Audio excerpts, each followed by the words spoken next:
CCAS de la ville de Carvin, nous sommes intéressés de regarder les belles initiatives qui peuvent avoir lieu ailleurs que chez nous, sur des diagnostics partagés, sur parfois des problématiques communes. On s'aperçoit que de l'autre côté de la frontière, ça fonctionne différemment. On s'aperçoit parfois que les moyens qu'ils mobilisent pour résoudre la problématique sont moins importants que ceux que nous mobilisons nous. Et dans cette période où la difficulté budgétaire est réelle, dans cette période où les réalités sociales sont fortes, elles se diffusent, elles rentrent dans l'école, il est important de pouvoir regarder comment nos voisins peuvent faire eux aussi pour agir ou réagir à la situation à laquelle ils sont confrontés. Et puis, on a posé un diagnostic. Dans l'école se concentrent des difficultés qui sont parfois relatives hors de l'école. Et comment, je dirais, on peut gérer, accompagner, soutenir les équipes éducatives pour qu'elles puissent mener à bien leur mission éducative, tout en sachant que les problématiques à rencontrer sont des problématiques qui trouvent une origine parfois ailleurs et qui se structurent et perturbent l'atmosphère de la classe. Donc l'atmosphère, on a répondu, je dirais, à un besoin du territoire qui est l'atmosphère. Une atmosphère qui n'est plus ou de moins en moins propice aux apprentissages parce que la communauté éducative doit passer de plus en plus de temps à essayer de pacifier la classe, pacifier la cour de récréation.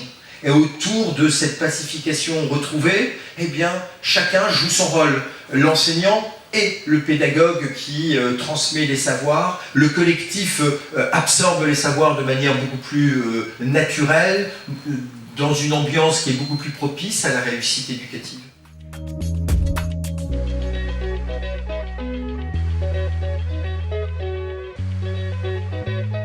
Alors, c'est important quand même de vous montrer que les pratiques restauratives, elles sont issues de la justice restaurative. Donc la justice restaurative, elle est arrivée réellement dans les années 70. En fait, on a commencé dans les années 50 à prendre en compte la victime d'infraction, mais sur plutôt un volet d'indemnité, plutôt matériel, le volet. En quoi la victime elle a été touchée matériellement dans une infraction. Petit à petit, les choses ont changé. On a des services de victimologie qui se sont mis en place. Et donc là, on a commencé à prendre en compte la victime dans son ensemble. Parce que la victime elle a été également touchée à un niveau personnel dans les infractions, psychologiquement, physiquement, socialement, au niveau de sa famille. Donc voilà, on a commencé à la prendre en charge dans sa globalité. En France, ça arrive chez nous avec Madame Taubira, en août 2014, avec la loi, alors je lis parce que chaque fois je me trompe, relative à l'individualisation des peines et renforçant l'efficacité des sanctions pénales. On est bien sur renforcer des sanctions pénales. Il y a sanctions, mais il y a également justice restaurative. Milieu scolaire, c'est arrivé en juillet 2013 avec cette fameuse réforme des collèges, la loi d'orientation et de programmation pour la refondation de l'école de la République. Donc ça arrivait dedans. Donc, juste pour vous réexpliquer ce que c'est que la justice restaurative. Ce sont des rencontres. Infracteurs, victimes, auteur, victime, pardon, suite à une infraction, donc dans le milieu pénal, donc avant le procès, pendant le procès ou après le procès. D'accord ? Ça permet du coup à la victime d'entendre réponse à ces questions qui sont pourquoi moi, pourquoi à ce moment-là, de faire entendre à l'auteur ce dont elle a besoin sur un volet plutôt personnel, pour amener l'auteur, grâce à des professionnels formés à la justice restaurative, à prendre ses responsabilités, à reconnaître sa part de responsabilité pour aider la victime à aller de l'avant. Ces rencontres-là ne se font pas de façon anodine, elles se font avec des agents du milieu pénal formés. C'est un cadre, on verra après, sécurisé. Ils voient d'abord chacun des membres en individuel pour s'assurer qu'ils puissent ensuite se rencontrer. Et la nuance qu'on a en France, c'est que parfois, on a des victimes qui rencontrent des auteurs des mêmes faits, et pas que ce soit leur auteur. Par exemple, les accidents de la route, on a des victimes qui vont rencontrer des auteurs d'accidents de la route, mais pas le leur. mais ça leur permet d'être entendus. C'est un espace de dialogue et de partage.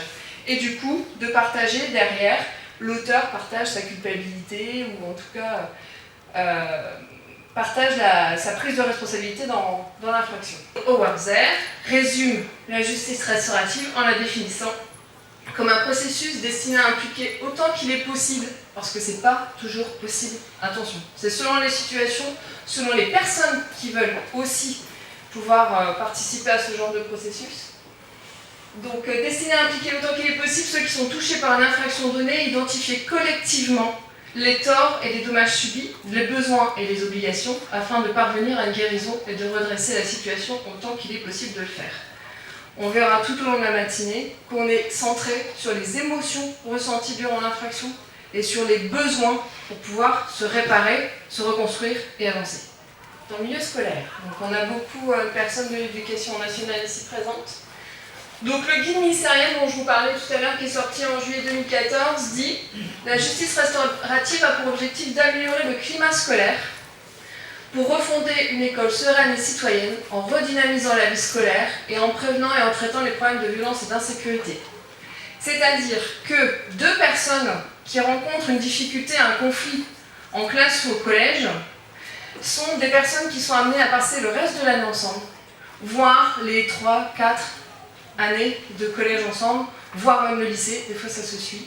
Donc c'est important, au bout d'un moment, de prendre ces personnes, de dialoguer avec elles, avec un processus bien spécifique aux pratiques restauratives, pour recréer du lien, renouer un dialogue, éviter la récidive, s'engager sur des points pour ne plus que ça recommence. Et surtout, que la victime puisse faire part à l'auteur, une fois de plus, de comment elle a vécu l'événement, pour créer chez lui une forme d'empathie aussi, et dire « Ah ouais, tiens, j'avais pas pensé à ça », et du coup l'amener lui à prendre ses responsabilités. Ce qui est important pour l'auteur, ça permet aussi à lui de se construire, de réaliser aussi l'impact de lui, son geste ou ses mots sur quelqu'un d'autre. Ça permet aux jeunes en tout cas à grandir, c'est citoyen aussi ça comme pratique. Donc les objectifs des pratiques restauratives, donc approche innovante dans la gestion de conflits, ou d'une transgression d'une règle, le règlement scolaire. Donc le but est de restaurer le lien entre les protagonistes qui vont passer le reste du temps ensemble. Favoriser le mieux vivre et travailler ensemble. Donc là, vous verrez après sur les pratiques plutôt préventives, on est sur des modes de communication. Simplement, adapter sa façon de parler à l'enfant en tant qu'adulte, amener les enfants à parler autrement entre eux, développer un meilleur sens des responsabilités individuelles et collectives. Eh ben ouais, savoir dire c'est moi, j'ai effectivement ma part de responsabilité dedans, au lieu de dire bah non c'est pas moi madame, je t'ai vu là, je viens de le faire, non c'est pas moi, ils sont forts à jouer en plus. Hein.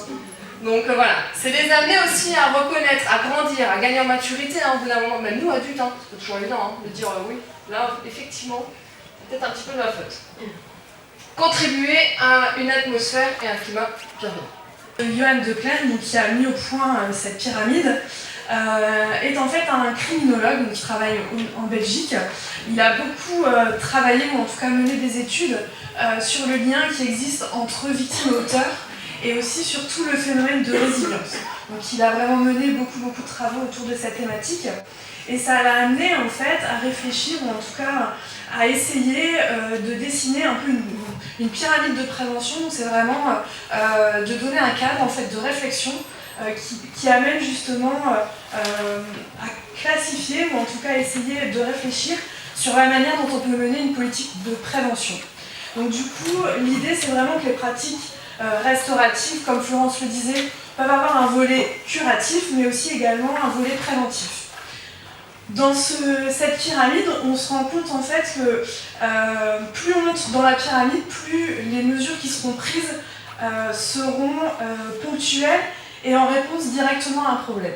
On oublie souvent qu'entre deux personnes, moi, l'autre, là en l'occurrence Valentine, on a la relation.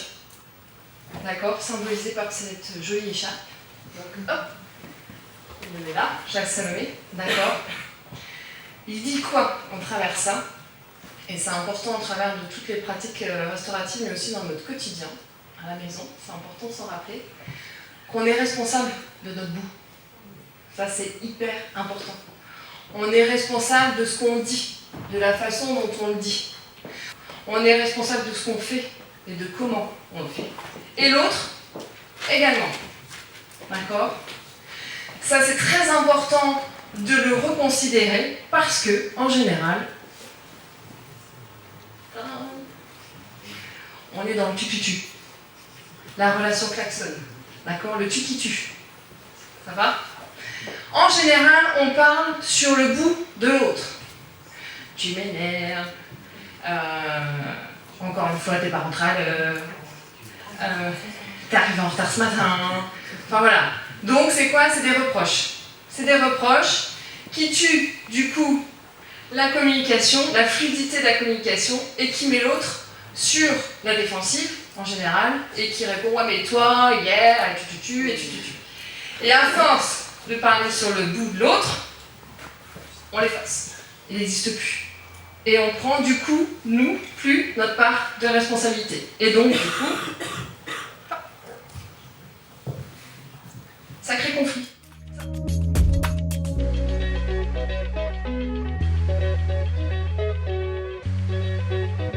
Alors, les objectifs de la CNV, on peut le définir comme ça va être la rencontre vraie avec soi et l'autre.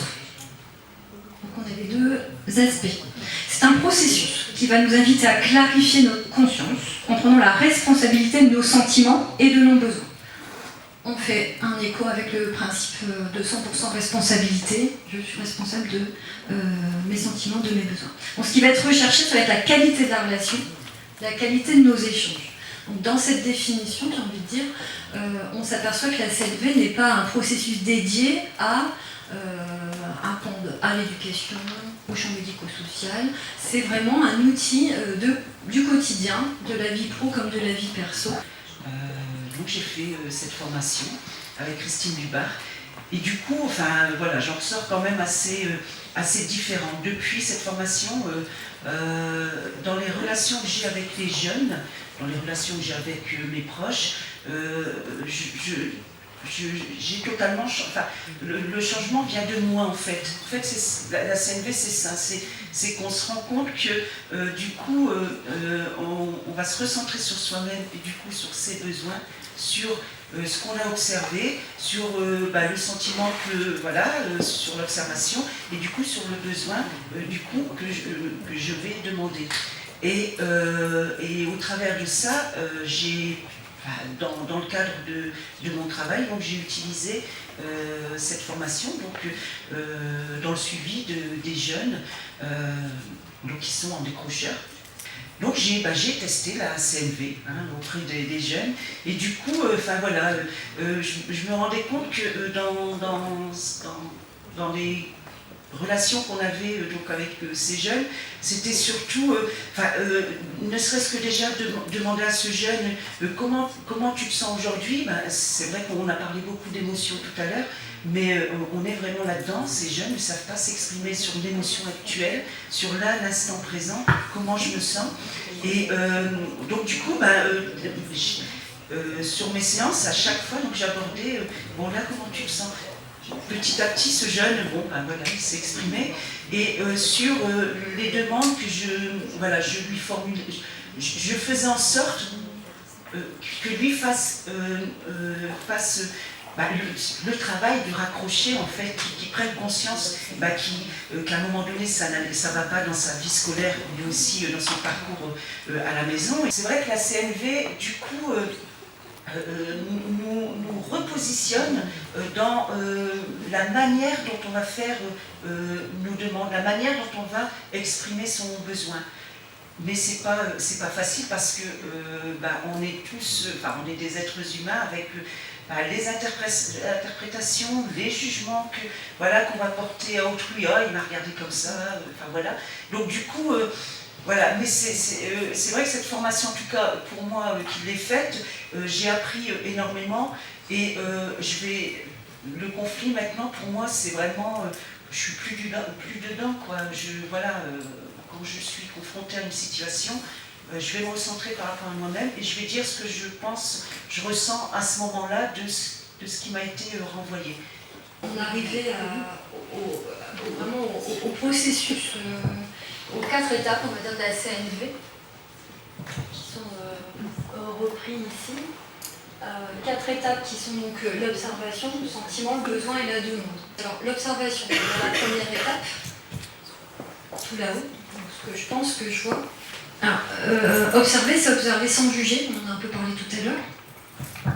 Et c'est finalement se dire quel événement déclenche l'envie de m'exprimer. C'est juste un premier niveau de constat, c'est lorsque je vois la CERA hocher la tête, lorsque j'entends telle personne me dire cela, quand j'observe ça, c'est un niveau de constat épuré. Le deuxième niveau, le niveau du sentiment, du coup, c'est quelles émotions, quels sentiments sont éveillés en moi face à ces observations. C'est ressentir sans interpréter, c'est je me sens, et on en revient à cette notion de 100% responsabilité. Une fois qu'on a identifié ce qu'on ressentait, on va aller chercher, cette case ici, et dans cet ordre-là, les besoins. Je me sens étonnée parce que j'ai besoin de. Mon 2, il était bizarre dans le micro, pardon. J'ai besoin de. Et j'ai pas besoin que, ou j'ai pas besoin que tu. J'ai besoin de. C'est plus on va être précis dans nos besoins, et donc plus la demande qu'on va formuler à l'avenant va être précise également. Donc la demande, elle va être, ça va être quelles actions spécifiques je vais vouloir voir accomplir et maintenant. Il y a quelques conditions en fait qui peuvent, je vais vous les citer comme ça, c'est vrai que pour que la demande soit la plus juste possible, elle concerne cette demande l'instant présent, on ne se projette pas à 10 ans ou on ne revient pas sur ce qui s'est passé hier, c'est maintenant. Elle s'adresse donc à quelqu'un, on est vraiment dans la communication en face à face. Elle est concrète, elle est exprimée en langage positif, c'est ce que je veux et pas ce que je ne veux pas dans la formulation. Elle est réaliste et réalisable. Elle propose une démarche pas à pas, c'est pour le moment. Quel pas on fait via ma demande pour avancer, et c'est pas pour toujours. C'est quel petit pas concret ce jour. Elle est négociable, c'est-à-dire j'accepte que l'autre puisse me dire non.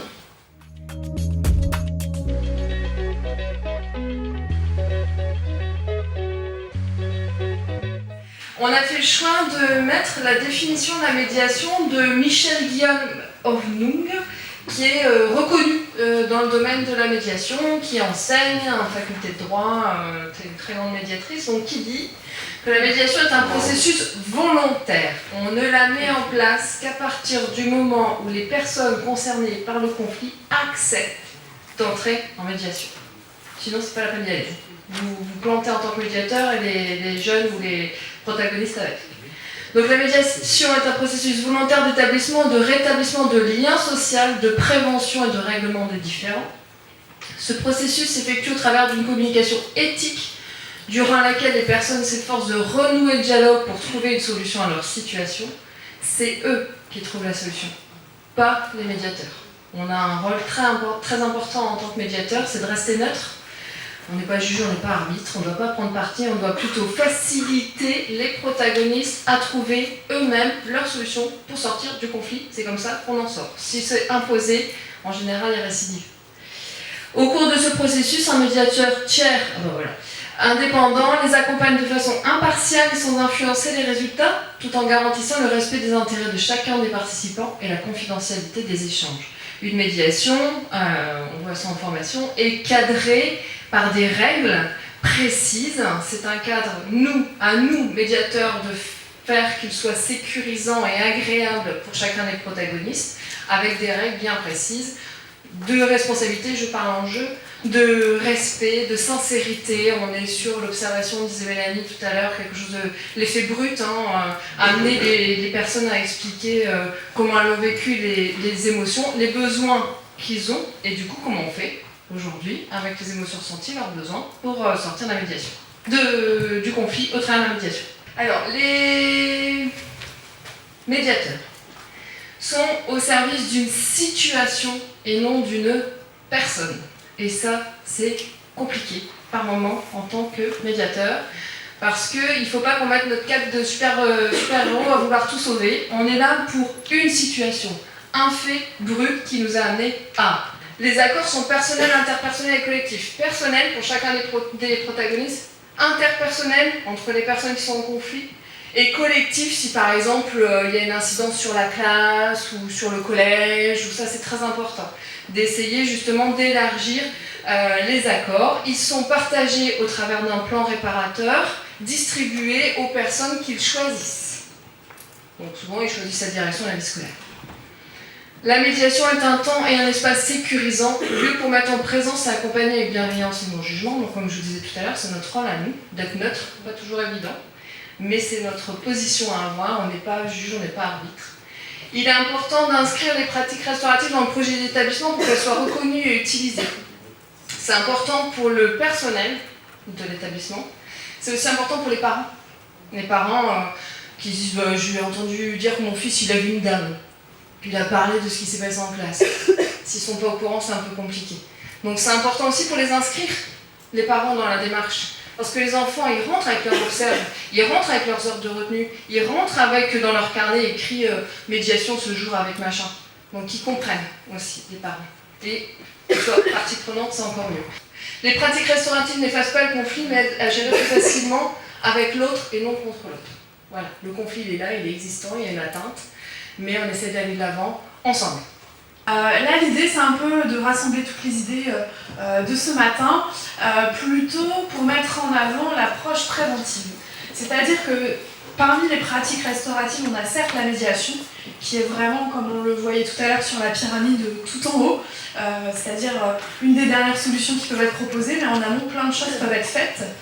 Et donc, notamment, alors concrètement, on peut mettre en avant toutes les attitudes de communication non violente que Mélanie a mis en avant tout à l'heure, tout le travail qui peut être mené auprès des enfants, des adolescents sur l'expression des émotions, enfin la connaissance et l'expression des émotions, qui peut se travailler dès le plus jeune âge, vraiment dès la maternelle, qui amène justement à avoir cette habitude de pouvoir s'exprimer, exprimer ce qu'on ressent, qui favorise du coup tout un climat bienveillant ou en tout cas préventif. La médiation par les pairs, donc en fait on a sur Carvin au niveau des collèges, des jeunes en fait sont formés à la médiation par les pairs. L'idée en fait c'est qu'ils puissent être en autonomie entre guillemets après un temps de formation. De pouvoir gérer des petits conflits au sein de la cour de récréation, bien sûr en lien avec une personne de l'établissement, qui souvent le CPE, qui fait le lien et qui amène les jeunes en conflit vers les médiateurs pairs. Ils n'ont pas pour vocation à régler des gros conflits, parce qu'on a vraiment, c'est vraiment un travail sur des petits conflits, ou en tout cas qui puissent être en capacité de gérer eux-mêmes des conflits. Donc dans les établissements, c'est quelque chose qui fonctionne plutôt bien. Et alors, les cercles de parole, donc on voulait vous en parler un peu plus spécifiquement ce matin. L'idée en fait de ces cercles, qui peuvent être utilisés de deux manières, ils peuvent être amenés ou en tout cas mis en place sous un volet préventif. Donc ça peut être institutionnalisé dans un établissement comme un moyen de communication autour d'une heure de vie de classe. Ça peut être dans un CAJ, on a une animatrice qui s'est appropriée ça tous les lundis matins pendant les vacances. C'était le cercle d'accueil qui permettait justement de prendre un temps, de discuter ensemble. Et ils peuvent aussi être utilisés en cas de difficulté ou dans un conflit qui prend vraiment une part un peu plus collective. Par exemple, dans une ambiance de classe dégradée, Florence est intervenue dans certaines classes pour pouvoir essayer de trouver des solutions. Donc l'idée, comme en médiation, c'est que le médiateur il est là pour être neutre, pour amener un cadre sécurisant et permettre en fait à chacun de pouvoir s'exprimer. Donc là, on a vraiment... l'idée c'est d'être en cercle, sans table, et que chacun a un temps de parole. Si on fait le parallèle avec ce qu'on disait tout à l'heure, chacun est responsable de ce qu'il dit ou de ce qu'il ne dit pas, mais en tout cas il aura eu l'opportunité de pouvoir s'exprimer, ou en tout cas exprimer ce qu'il a pu ressentir, ou en tout cas ce qu'il peut proposer. ces temps-là peuvent être utilisés sur des sujets de discussion très très variés. Ça peut être comment améliorer l'ambiance de classe. Enfin voilà, on a vraiment toutes ces thématiques, mais c'est un outil qui peut amener, être mis en place régulièrement et amène justement ce temps de parole avec les enfants, les jeunes, les élèves en établissement, ou alors ça peut être aussi utilisé dans une vie de quartier, un conseil de quartier. Enfin, voilà, c'est un outil qui peut être aussi transféré dans plein d'instances et un moyen de communication en tout cas différent.